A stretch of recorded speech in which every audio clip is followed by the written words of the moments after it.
And I'd just like to drill down a bit more into the point that we've sort of been broadly aware of what you're going to learn in this module, which was one of the points around non-negotiables and nice to haves. And that sounds a bit kind of maybe not quite sure what I mean by that in the wording. So I'll explain it as best as I can now. So for me, a non-negotiable is something that if I can't find it with an accommodation, then I can't go to that place. So there's no negotiating or compromising. I just can't therefore go to that place or use that particular accommodation.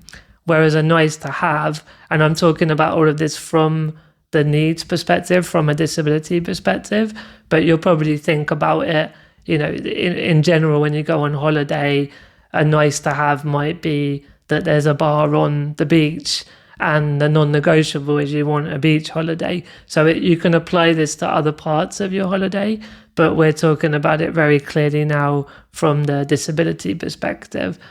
And so a nice to have, and I'm going to speak again about Australia, generally a nice to have more now than ever for me would be having sort of room for me, or if I'm going away with my partner, Kasha, she would stay with me, and then there would be a separate room for the PA, and that obviously is, so they have their space and some privacy, and I on my own or with Kasha have my space and privacy. So that's generally a preference, maybe even becoming more non-negotiable for me as I've got older. So there's something else here about over time things can change as well. But with this Australia trip, it was a nice to have that there would be 3 rooms, one for me and then one each for the 2 PAs who supported me. But because I was a 20-year-old on a very, very tight budget, I didn't know whether to mention this or not, but I actually was able to get a little bit extra budget from the council. And the reason I debated it is not because there's anything funny about it. It was all good, but it was about 20 years ago. And I'm mindful with the current state of the world. I'm not sure how many councils could find extra budget. That they called it like a respite budget, and that helped to fund some of the extra costs of the trip to Australia. So it's a little bit of a tangent around the funding of the trip, but the point being is even with that little bit of extra budget that the council kindly gave, it still wasn't a lot when you've obviously considered flights for 3 people, the food for 3 people. In terms of that was part of the agreement that the 2 people that came with me weren't going to earn anything, but in terms of like a salary or a wage, but they would actually get the trip would be amazing. There would be the accommodation, the flights and the food would be covered. And so another big point here is about communication. So in that 20-year-old Martyn's version of going to Australia, I had a certain set of criteria, a certain set of resources, and so I had to just be really open and honest to the people that ended up coming. This is the deal. If you don't feel happy with that, no problem, then that's not for you. And if you'd like to go on this trip of a lifetime with me, then yeah, this is how it will be.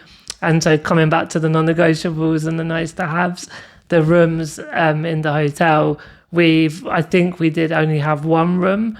There might have been one of the hotels, because we stayed in different hotels over the trip. There might have been time where there was 1 other room, but ultimately I was sort of top and tailing with the male PA, and the female PA was on a separate Z bed. It's even me now talking about it. It's like quite crazy what we had to do to make this trip possible. So the nice to have would have been 3 separate rooms, but to make this possible, we all shared a room, but we just had to be very clear about the expectations and communicate that so everyone was clear and happy. Again, you can read in the book about some of the arguments that happened on the trip, and we'll talk in a later module about when you're on the holiday, things can go wrong, and that's just part of the course as well. But through that prism of non-negotiables and nice to have, hopefully you can sort of understand from that perspective.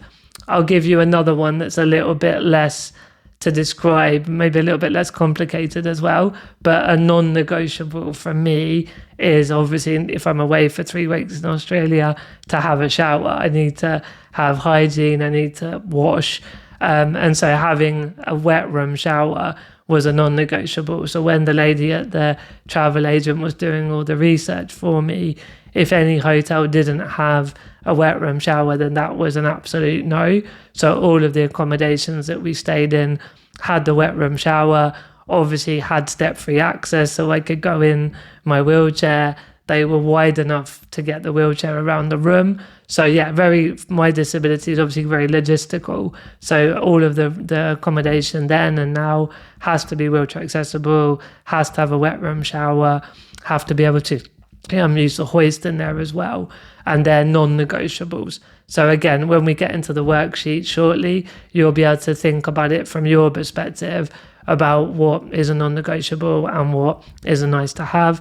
And you might find that when you're at home or when you're around the corner on a national trip, that there's more non-negotiables. But when you start to go to other countries, particularly if you're looking at South America, Asia, Africa, there's definitely a need for more compromise around things if you want to be able to do the trip. So you'll probably find that list is also dependent on the context of where you are and what kind of holiday you're looking to do as well.